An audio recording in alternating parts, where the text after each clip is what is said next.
And she's in bad shape. Tuesday, Colette came in, but I don't know if Debbie's coming or not. Hey, shall we start? All right, yes, we're ready to start. Welcome everybody to the Clovis-Carver Library Board meeting tonight, and we will call this meeting to order and ask Ms. Henchy if she'll please call roll. Sure. Chris Bryant, Here? Claudia Cordova, Ella Howalt, Michael Lusk, Kathy Allen, Here? Robert Sandoval, Here. Ann Schuckman. Here. Alex White. You go by Alex, correct? Yes. Alex White. Here. Laura White. Here. Lee Hammond Willman. Here. And Shelley Wynn. Here. Thank you. Thank you. Okay, we'll move down to approval of the minutes for August 16th, and I will entertain a motion for approval. If everybody's had a chance to look those minutes over. I move for approval. Okay, we have a motion to approve. Second. Okay, we have a motion and a second to approve the minutes of August 16th. All those in favor signify by saying aye. Aye. Same with those opposed. Okay, motion carries. Thank you. Move down to the Librarians Report, but before we do that, I'd like to welcome Alex White, one of our student representatives, to the Library Board, as well as Laura Wright. We're pleased to have you on board and look forward to your comments to the library. Thank you. And we'll move down to the Librarians Report with Ms. Henchy. Oh, thank you. So this is what's happening in the library. You know, I always have a song and dance. We adopted a new software program at the beginning of September. We moved from Polaris to Atrium, which has been a drastic improvement. What do you use at Eastern? What software? We use WLS. Oh, okay. So that the change that we made has affected a lot of things, a lot of how we do things. People are having to call to get their passwords reset. People are confused about how the website looks or how the app looks, but so far it's going great, and we're glad to have made that change. Since July, I'm going to skip around a little bit here. Since July, we started opening up the Ingram Room for rentals, and we have rented it out every weekend and several days during the week. People are just happy to have a rental space again. And I think the YRB is being rented out as well, so that's good. Friends of the Library, so they had a book sale the first weekend in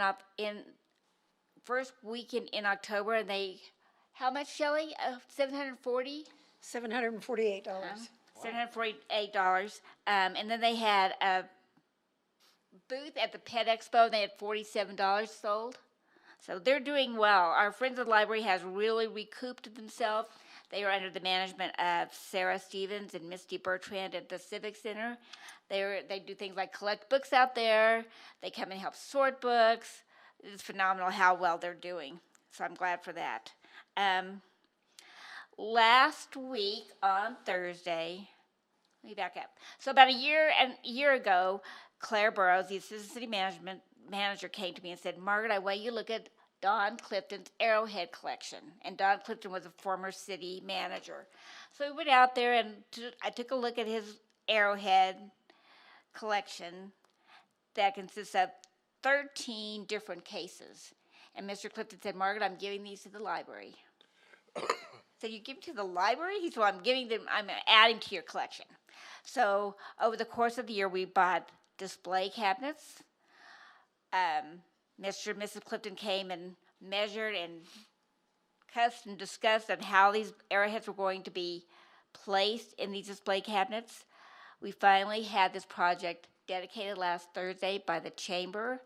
If you haven't seen the Arrowhead Collection, it's in the southwest room of the library. It's a phenomenal collection. Mr. Clifton has hunted arrowheads since he was 10 or 12. He said he used to walk around and be able to pick them up off the ground. So if you want to go look at them, they're in the southwest room. He's got a Clovis point in there. There's some others that are just more valuable than words. So that's a nice collection to have.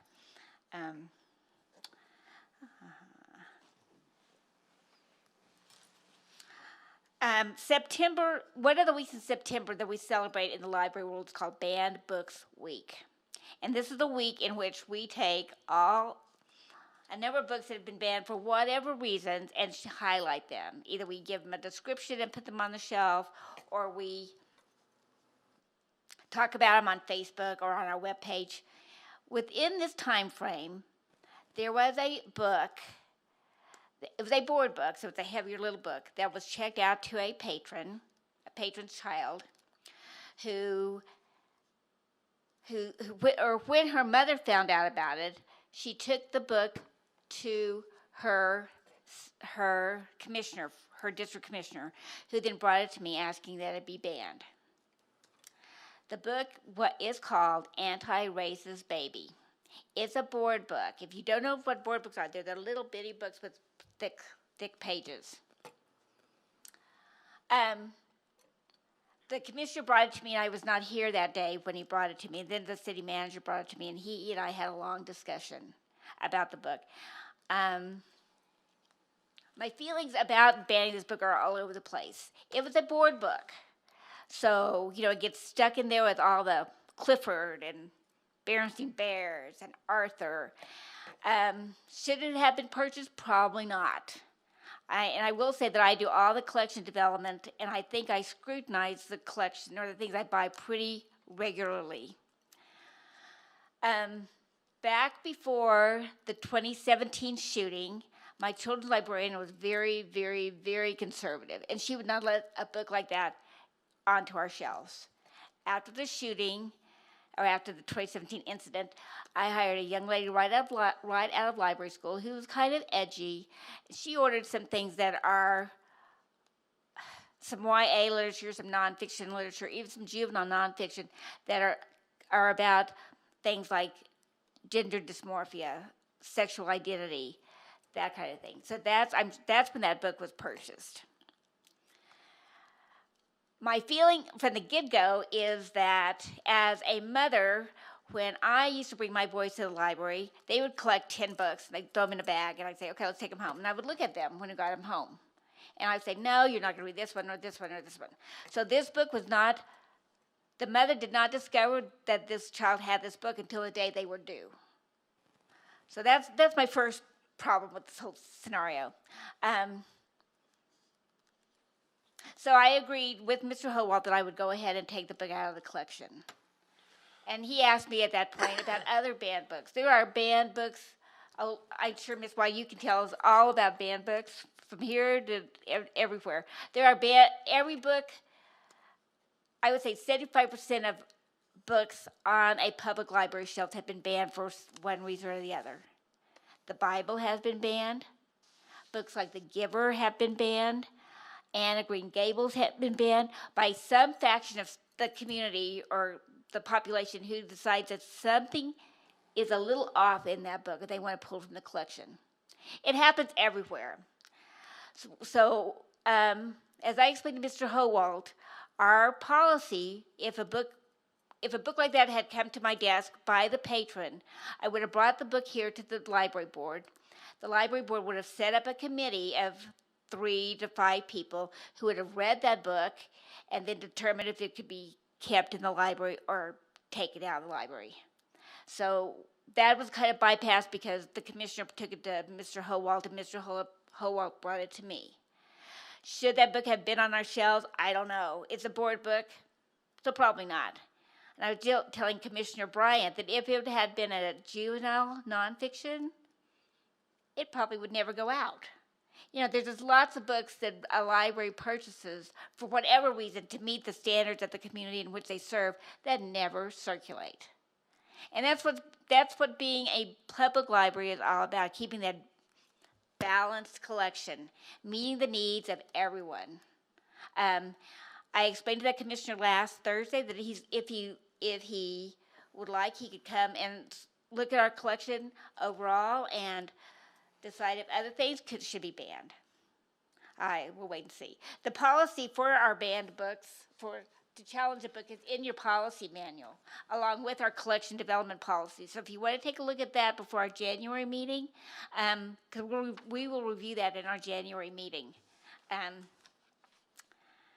In my lifetime as being a librarian, that's the first time a book has ever been banned in my collection. And I've been in academics, and I've been in schools, and I've been in public, and I've been in corporate libraries. And so this kind of took me aback. It's like, oh, wow, there are really people that do that. And maybe I'm liberal enough to think that a balanced collection means that everyone has a chance to read whatever they want. But out of respect for the commissioner and his constituent and Mr. Howald, that book was taken out. Do you have any questions about that? Yes. Margaret, Go ahead. do you know how many times it was, has it ever been checked out? No, because when we changed library software, all yeah. that data is gone. All that stuff's gone, okay. Yeah. When a book is brought up that has been banned or is on the ban list, does the librarian know that that particular book that is being checked out is on that list? Maybe, maybe not. You know, like, let me think of a real vague example. Like Tom Sawyer's on that list. It has been forever and ever. You know why? Because it has the word nigger. Yeah. Would it prohibit a library from having it on the shelves? Not in our part of the world, but maybe in the strong, deep South, they would not have that book. That makes sense? It does make sense. My only reason for asking that question was if the librarian actually knows that particular book is on the ban list, and she could let the patron know that Right. this is on the ban list, do you still want to check it out? Right. That know. banned list is long Yeah. and long. I didn't know if maybe when you put it in the computer if it pops up or. No. Sometimes in, the library literature that I read, consistently they'll say, these books are the best banned books of the year, and every library should have them. The real controversial section of the library that's being banned all the time is YA, young adult. Is that right, Alex? Yes. And you read a lot of fantasy, right? I do. Okay, but there, in our young adults, you have all the things about sexual identity, about same-sex relationships. Not a lot. We don't have a lot of them, but there are numerous books because that's what kids are wanting to read. If we didn't have those books, somebody could also make the argument of, why don't you have these books to represent our community? Right. Ann, did you have a question? Well, my question was, is banned the same as taking it, removing it from the shelf? Does that make it a banned book, or can you just No. quietly remove it from the shelf and not put Yeah. it on a list? Yeah, we can. Just because it's banned does not mean that it constitutes removing it from the shelf, in my mind. And vice versa? What's that? Vice versa, you choose to take it off the shelf, as you did that board book, but does it automatically go on banned books? It's probably on some banned book list someplace. Yeah, the American Library Association would count that as a successful challenge because Right. it was challenged and she removed it from the shelf. That was my question. Yeah, Because we're exactly. using two words, two So different. as a statewide statistic, that would count in New Mexico as a successfully, before they're counted as banned, they're called challenged. And so then if it's challenged and it is removed from the shelf, it's effectively goes onto the banned list. Okay. My question is, why did you bypass the policy? I'm not familiar with who the people are that you're talking about, so maybe I just don't know. The policy of our challenge book policy. Yep. It's always been part of our board policy. Yeah, but why did you bypass it in this instance? Because the city manager brought it directly to me, and You don't Yeah, need to say no. anything else. that's real hard for me to sit here and say I did it because I was obeying my boss. But really, it should not have been a board book. That book should not have been published as a board book. Yeah, so we have that board book at the university, Uh-huh. and we have a juvenile and youth collection Right. as well. And we actually, when we cataloged it, we actually put it in the adult collection. Yes, Because yes. if you read it, it's actually more of a parenting book. It is. You're so It's- right. Yeah, it's more of a book for parents on how to raise children who are not racist and who are not Biased in any way. biased in any Uh-huh. way. It's not a children's book. I mean, it's not. I completely agree, it's not a children's Right. book, but it does belong in the adult collection. Right, and I asked him, I said, would you be okay with me putting this in the adult nonfiction section? He said, no, I want to take it out. I said, okay, yes, sir, I'll take it out. Okay, so what can I do to make a formal request that we reverse that and bring it to the board for consideration following the policy? I don't know. I mean, we can discuss it again at our January meeting. I could bring the book and we could set up a committee and go through that whole Okay. thing. I mean, I'm sorry, and I don't feel like it's fair to you to put you in a position of the city manager coming directly and making a demand like that. And maybe I'm just new enough that I can say this stuff and I'll get away with it because I've only lived in Clovis for a year. But I think it would be difficult for anybody to argue that you shouldn't be following policy. Right. So, I mean, I guess I make a motion that the board the board take up. Revisits this? Revisit that. Okay. Yeah, before it's a permanent decision. Because it is in policy, and at the Right. very least, it seems like the policy should be followed. Okay. Yes, Commissioner.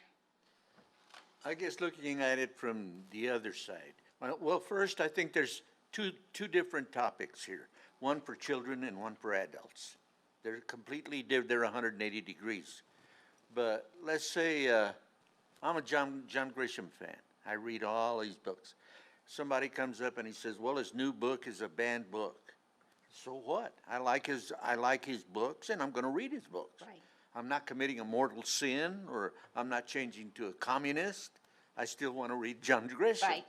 But I really have a problem with the difference between children and adults. It's just two completely different Right. stories. And like I said, it's probably my fault for letting that book be cataloged and put in the board books. I probably should have taken it out and put it in, like Laura suggested, put it in the adult books. We can revisit that in January, though. I'd be glad to. Yeah. You're right, it does follow policy. It was just easier. When you look at a library's collection, and ours is about 150,000 volumes, if someone's going to, I don't think anyone would scrutinize our collection to see every book that they felt was not on their standards. Right. This was just one, and it's just like a board book. Okay, it should have been a board book. On the other hand, that mother should have known what that child was checking out on the day they checked it out. So to me, it's just like, okay, I'm just going to remove it and call it good. Yeah, I mean, part of the responsibility of a library is to provide access to a variety of materials Right. to the community, and some which we may agree with and some that we don't. And that is the difference between the youth and the adult, is that if you're an adult, you are deciding what you want to read, and you're responsible for that yourself. And that parents want to be able to decide or have a hand in what their children are reading, which makes sense. But, and it's too bad that you had to be in a position where you felt like you had to kind of make that decision so quickly, Right, because that's what these kinds of policies are for. That's true. But also, I think it's important for us to note that this is like a strike against Clovis nationwide. I mean, the American Library Association discourages banning books and discourages, you know what I mean? Exactly. Forced removal Exactly, from the yeah, collection. yeah. And so I just would hate to think that our community would, you know what I mean, would kind of be on that list of, Right. oh, well, they didn't allow a book on raising children who are not, you know what I mean? Like it's, yeah. Yeah. I mean, I'm. If we need to vote on that, Commissioner Bryan, that's fine, and I can bring the book back to this group in January. We could all look at it. We could form a committee to choose whether or not it's going to be permanently withdrawn from the collection. I think probably between now and then, let's set up a meeting maybe with Mr. Howalt Okay. and visit with him about this, and tell him that some of the members of the library board do have concerns All right. as to how that was dealt with, Okay. and we'll take it from there. Okay. That's fine. Let's see. A couple of things that are on ongoing is I have been approved to put a brand-new LED sign on the corner of 7th and Main by Clovis Sign. It's going to be, it has the potential of doing 1.8 million different colors. I don't understand what that means. Our current sign was bought by the Sisler Estate back in the early 90s. It has one color. It's hard to program. It's time to move it up a notch. Clovis Sign is going to do it.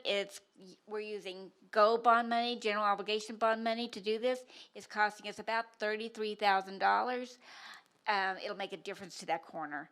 The projected timeline it won't be delivered until early January, though. Okay, Margaret, that GO bond is for 61,000, correct? Right now, we have 53 left. 53 left. That's the 2018 GO bond. Okay, what's the additional money gonna be used for? So, so I had this land, so we have no lobby furniture in our front lobby. So I'm hoping that money will be used for lobby furniture. I have a quote coming from Latrice Brooks and from Office Max and from Shane Allen at Hollins. And it'll be coordinating with the other upholstered furniture in our building. And we may have to split it up a little bit. It may be more than we have left in our general obligation bond money. There's always, if that should happen, let's say I have to piece it out a little bit. There's a couple new children's computers that I'm interested in getting. They're called AWE computers, and ours are 6 or 7 years old. So they're $3,500 each. I need receipt printers for our new software. They're about $500 each. We're working hard to update our website, so I would like to buy some new programs that will have links from our website to them. There's always some. It can be used for collections. It can be used for. It has to be used for something that is directly related to patrons. So here's the story. So years ago, when I made that word wall, you come in. I tried to pass it off as being a GO bond allocated amount, and the state person in charge of the GO bond funding, she said, no, that looks like an advertisement.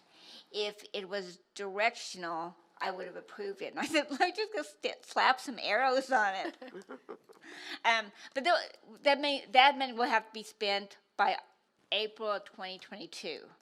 We should get our 2020 GO bond, which is about $63,000, probably in February, and we have. So it's cycled for 4 years, but it overlaps by 2. Okay, thank you.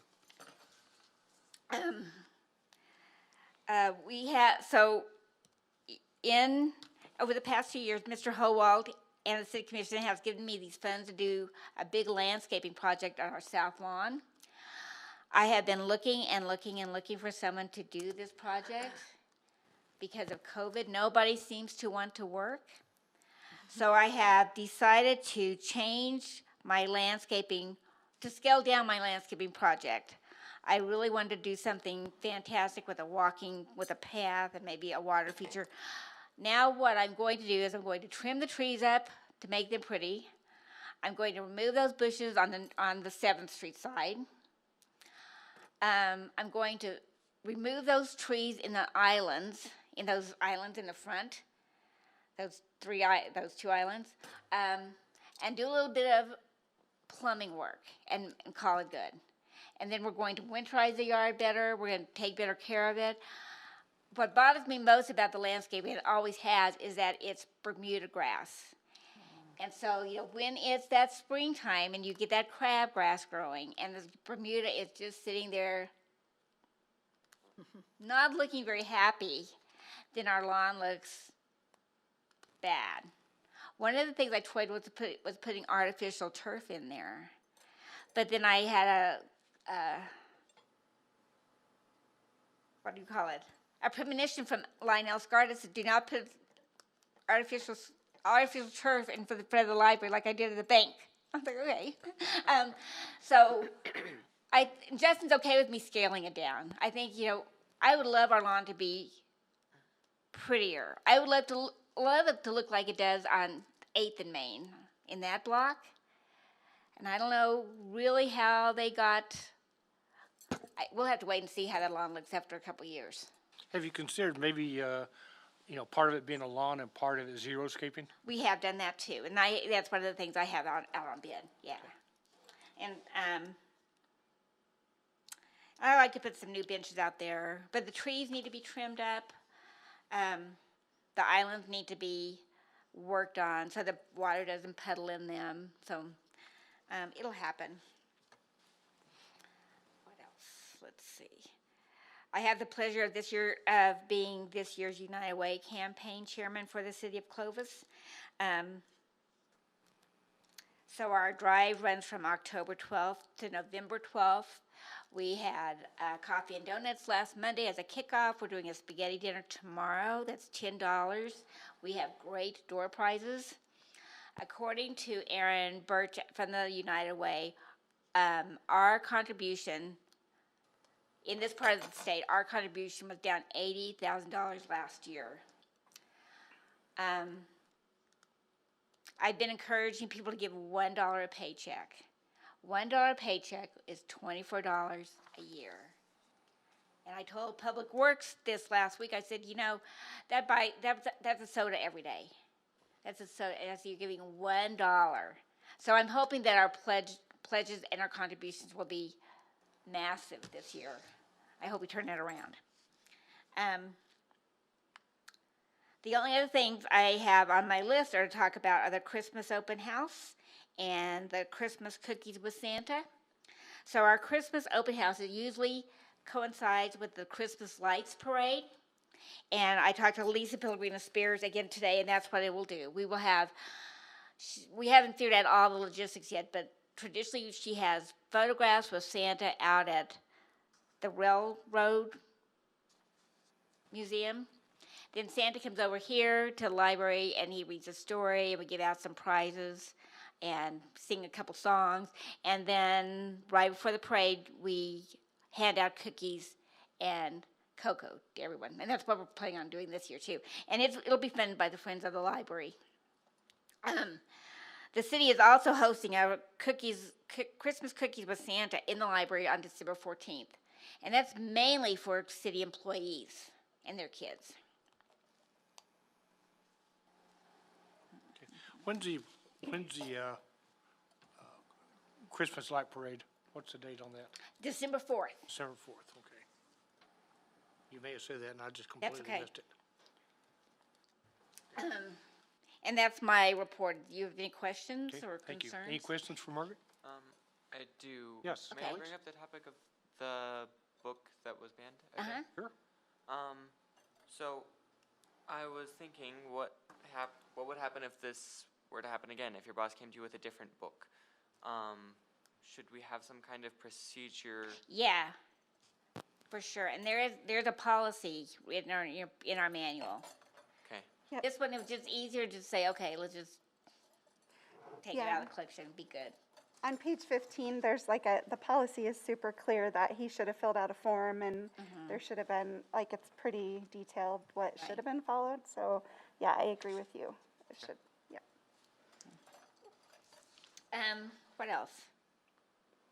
I have some reference questions that might be interesting to someone. What is the name of the school that used to sit at 7th and Axtell? 7th and Axtell? Eugene Fields? But the person that called and asked about it said, was it named for a man named Eugene who worked in a field? Or was it named for a poet of someone's childhood named Eugene Field? I actually went to first grade at Eugene Field. Did you really? Yes. That's funny. I went to Eastern, when Eastern had a branch there. A patron asked, was there ever a historically black cemetery at Potter's Park? There's a committee that belong to the NAACP that are working on either creating and this is in the primary days, working at either creating a special cemetery at Potter's Park or having these graves moved at our two cemeteries. And my staff said they looked through several things. They looked at the Curry County, New Mexico by Don McAlvey. They looked at Find a Grave. They couldn't find anything. I don't know. And we also have one more question. What is the oldest book you have in this library? We have a Latin Bible that was printed in 1592. Wow. It was Wow. received by the library by Erna Whitland, who was library director at the time. It was given to the library by Lucretia Pattison, whose late husband, Orwell, found it in a printing shop building that he purchased in 1914. Oh. It sits in a glass case outside my office. It's probably banned. Things are good. We have programs again. We had a great program on Saturday with decorating jars. Our children's programming is doing great. It's glad to be back in our library world again. Great. Okay, any other questions? If not, thank you. Good report, a lot of information. Move down to number 5, which is for the good of the order. Anybody have anything that they would like to bring up to the board? I was at the Pet Expo, Saturday. Uh-huh. I thought it was fun for one thing, but I thought it was a great idea that Sarah Stevens came up with to have, a small section to sell books, and it was fun. Good. Good. Yeah. Was it well attended, the Pet Expo? It's hard to judge. It was their first one. Pretty well. Who am I to know? But I thought it was pretty good. And it was nice having the little kids read the books. Right. That was good. Cool. Friends of the Library is going to have the same area, or set up for a booth for the Holiday Bazaar. And when is that? The second weekend in November. Right. Second week in November, Yeah, weekend. Let's see, it's the be the 13th. 13th and 14th. Yeah, Okay, but there'll be a booth there then too. good. Anything else?